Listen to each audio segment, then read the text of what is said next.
is up, YouTube? It's RSMario here, bringing you another Pokemon Scarlet and Violet DLC video. Alright, so of course we got Riddler Q coming out because Mage QX decided he didn't want to be silent no more and decided that he wanted to drop some more information on the Pokemon Scarlet and Violet DLC. This time with emojis. I practiced that like 3 times and I still fucked it up. Yeah, with emojis this time. So of course we also have Centro coming in hot with the Switch 2 rumors, which I mean Centro's been kind of consistent with kind of dropping this kind of stuff lately as far as non-Pokemon related stuff, you know, specifically when it comes to Switch 2. And of course, it's been very hit or miss because anything with Switch 2 is hit or miss. You know what I'm saying? But it's just the way it goes. You know, so we're going to go over that and an article that they dropped as well. If you want to continue getting videos like this from me, like, comment, subscribe, hit the bell button, do all that stuff that YouTube requires you to do to continue getting videos from me. If you like, fucking hell, bro. If you want to continue getting videos like this from me, like, comment, subscribe, hit the bell button, do all that good stuff that YouTube requires you to do to continue getting videos from me. Follow me at twitter.com/RSMario128. Like the video tweet, share the video tweet, and I will shout you out at the end of the video. Alright, starting off the coverage today with Mage QX. He just dropped, well, the last post he dropped technically was 19th. So, this could mean a lot of different things. A lot of people are thinking that 19th is a date, which is more than likely what it is, and that's the philosophy that I'm going with right now, is that it's a date. And so, technically, September and December both have Tuesdays that fall on the 19th. So, if both DLCs are coming out this year, which is what it looks like it's gonna happen. Personally, I don't think it's gonna happen. I think that DLC 2 is gonna get pushed back to next year, like, you know, early next year, like winter of next year, which is early next year. I don't think they're gonna drop both of them now unless, you know, they have something else planned for next year, early next year, kind of like they did with, you know, BDSP and Legends Arceus.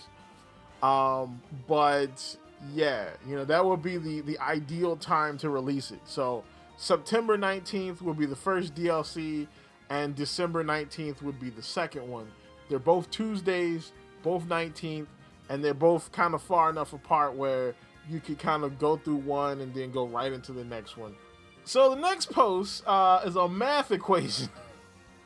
Now here's the thing, if I wanted to continue doing math while I'm playing my games, I would still be playing Yu-Gi-Oh right now. I'd still be adding life points in my head. You know what I'm saying?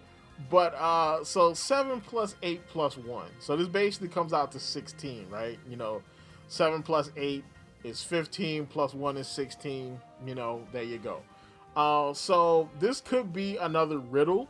You know, 16 could be, you know, specific in some way, special to some way. Maybe it's a date. Maybe it's the number of something. You know what I'm saying? But a lot of people are thinking this is the number of Pokemon that we're going to get throughout the entirety of the DLCs. So Centro dropped 7 new Pokemon for Teal Mask, 8 new Pokemon for Indigo Disc, and 1 extra one could be a mythical or a new form. We don't know. So I kind of talked more about this in the last video where they were talking about the possibility of there being like a new form connected to the Blood Moon post that Centro dropped. That also could be an extra form of Ogerpons. Alright, you know what I'm saying? Or to Topagos. You know, they could be counting that. Or it could just be a brand new mythical. Because remember, that baboon mythical that we got, you know what I'm saying, was just randomly dropped at the end of a generation. The same thing with this thing, okay? These were just random mythicals that they just dropped at the end of a generation just so they could, you know, have a movie.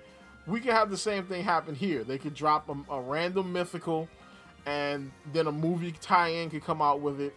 Or not. They could just drop the mythical as a secret part of the DLC. You know what I'm saying? But yeah, I can definitely see this happening. So now they're saying that these are explicitly new Pokemon, not like regional forms or R fakes or something like that. So Chris asks a question: do you know if the new Pokemon count as new forms or are they completely new Pokemon? And then Centro doubles down and says they're new Pokemon. There is no new regional forms in the DLC. I categorically disagree with this. I think there's a chance we could be getting new regional forms. Hopefully, we're getting new regionals because, I mean, now would be a pretty good time to drop some new regionals or some new R fakes, because you know they didn't put that many in the main game. All right, so we got the second part of the Riddler Q leaks, and this is the one with the emojis. So he's got like star-crossed face, which is like, I guess, happy face or excited face. And then it says, there are two masks. There's one of those like Oni masks that you see in a lot of Japanese theater. And then there are like snorkeling goggles. So this could be a couple different things. I think that top one is more or less just covering what we're going to get in the DLC. So, you know, Tera masks, I think, are one of the things we're going to get. Those are going to be like the new Tera Forms that they were talking about earlier this year. Or, you know what I'm saying? So I think that could be something that we're going to get. The Oni mask is definitely referenced to Ogerpon. All right, so I think that, you know, Ogerpon's going to have a mask that gives it its other form, which is the Ogre form that we see on the sign. All right, and then the snorkeling goggles, that's a good question. That could be referencing Blueberry Academy, maybe having some sort of underwater element. Maybe dive comes back into play and you have to go outside of Blueberry Academy under the water. Or maybe you have to dive to get there, you know what I'm saying? But maybe that's going to be something with Blueberry Academy. I couldn't really tell you that one. Then the second part has a monkey, a dog, and a chicken. And then it says an arrow with an X going through it. And you have like 3 superheroes. So this could be a reference to maybe the loyal trio are not connected to all the Sentai stuff that we see in the trailer. So, of course, if you remember, if you look back to the original trailer for the DLC, they had these like Sentai masks. And Sentai is basically like Power Rangers. And so we see a lot of Sentai-like masks, and everybody has been kind of connecting them to the loyal trio. Maybe that's how they get their alternate forms. You know what I'm saying? Or something to that extent. Maybe it's an evolution thing, like you have to get the mask to evolve them. Or maybe they're kind of like the dolphin Pokemon where they have like a 0 to hero form. You know what I'm saying? Maybe it's something to that extent. Now, maybe he's saying that that's not the case. And, I mean, that would kind of work, especially if they're connected to poison. Yeah, you know what I'm saying? Poison's not usually seen as very heroic in the Pokemon world. So maybe that's not the case. And maybe the Sentai stuff is connected to other Pokemon that we're going to get. Or the Sentai stuff itself could be connected to the Tera Forms. Because again, you know, with Sentai shows, you have the regular people and then you have their Power Ranger forms. So, you know. And then the third one is talking more about... this one has a question mark. It has the monkey, bird, dog, and then has the starry face. So I don't know if this is the same starry face from the first set. I'm trying to decode emojis. I don't know. I'm thinking that maybe there's a pre-evolution here, pre-evolution situation, because if you remember the last DLC, the other DLC we had for Sword and Shield, you had Cubfu. And then you had Urshifu. All right, so, you know, there was a pre-evolution, evolution situation. Maybe that's the same thing we have here. Remember, in the original trailer, we saw these statues, and they technically are probably pre-evos. All right, so then we move to the rumor mill side of things. Also, of course, you know what I'm saying, this channel, we have sponsors here to help you with your rumor needs. Today's sponsor is Salt. now in soul flavor. So when you want to protect yourself from unsubstantiated rumors from the bowels of the internet, but also want your food to taste like it was cooked by a black person, salt, now with soul. Protecting you from unsubstantiated rumors for generations. Get yourself a grain of salt today, so you won't be salty. That's right. Keep you from being salty. Alright, so take it with a grain of salt. Again, you know what I'm saying, whenever it comes to Super Nintendo Switch, Nintendo Next Gen rumors, always take it with a grain of salt. Alright, because, you know, you can only be disappointed so many times before you just get kind of bitter. But I've been riding this Super Nintendo Switch train for about 2-3 years now. I feel you. Centro drops this tweet and it says Nintendo Next Gen console planned for second half 2024. Dev kits already in the hands of key partner studios. Now, if you remember, all right, if you've been rocking with me for a while, back in 2021, I did a video on Bloomberg having dev kits. Bloomberg, not having dev kits. Bloomberg did an article about certain companies having dev kits. One of them being Zynga, the mobile game company. And so people were like, oh, this is wrong. And then I think Nintendo, they also denied it directly, which usually if they're denying it, usually that gives it some validity because Nintendo doesn't comment on rumors. So if they actually took the time to come out and shoot down a rumor, that's pretty big. All right, not to mention Bloomberg is a business magazine. They don't really report on video game rumors. They're not like some 2-bit YouTuber like myself.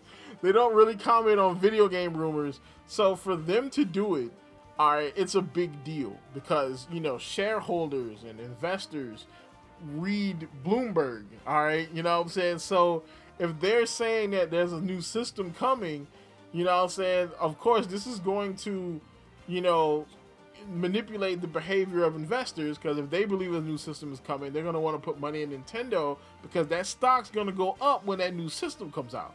You know what I'm saying? So, yeah, if you want to check out more about that, check out the Bloomberg video I did a while back.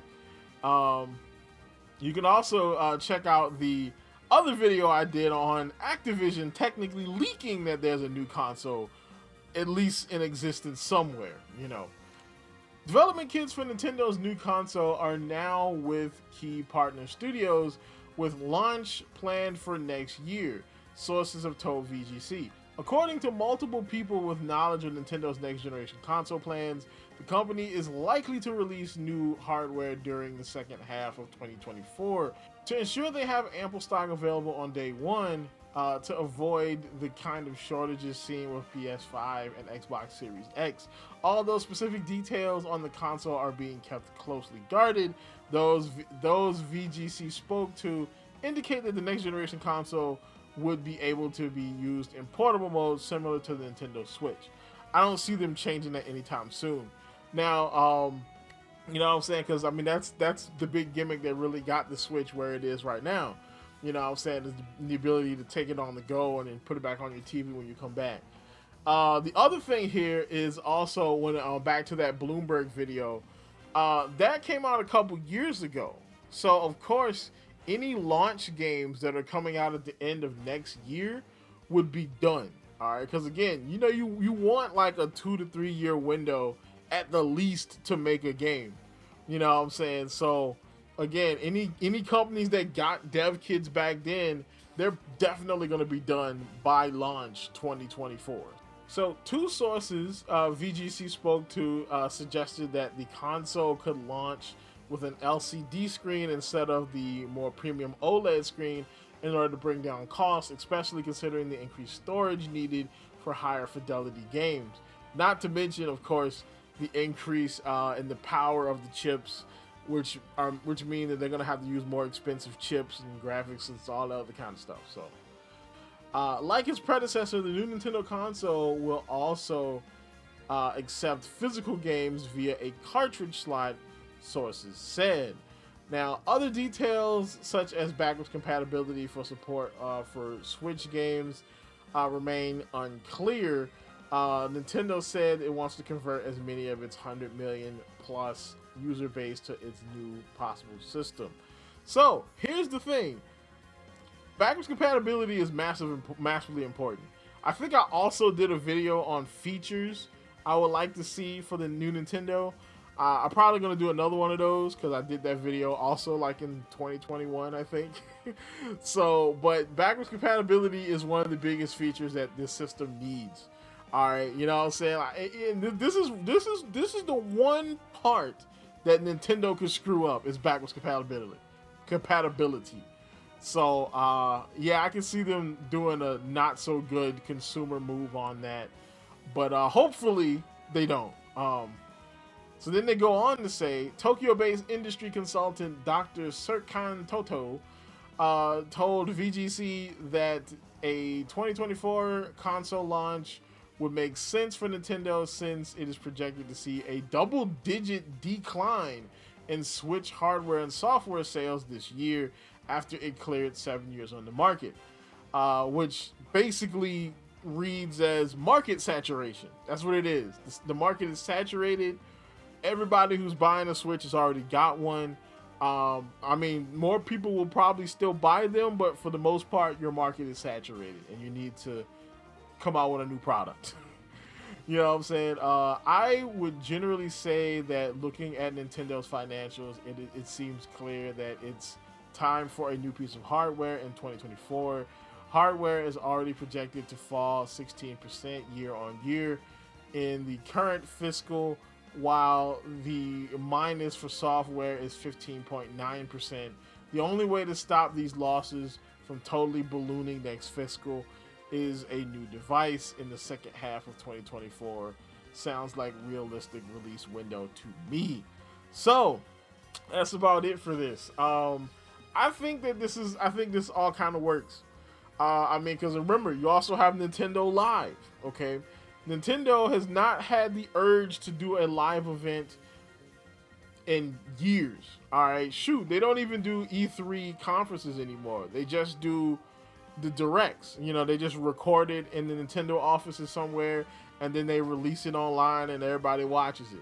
So why would Nintendo want to spend the money and send people out to do a live event unless it's for something really big like, hey, look, here's our new console, and now you can play it right now. And so you never know, all right? You know what I'm saying? I could just be talking out my ass, or this could be prophecy. We have no idea. So take it with a grain of salt. Tell me what you think in the comments down below. And as always, people, like, comment, subscribe, and keep it real.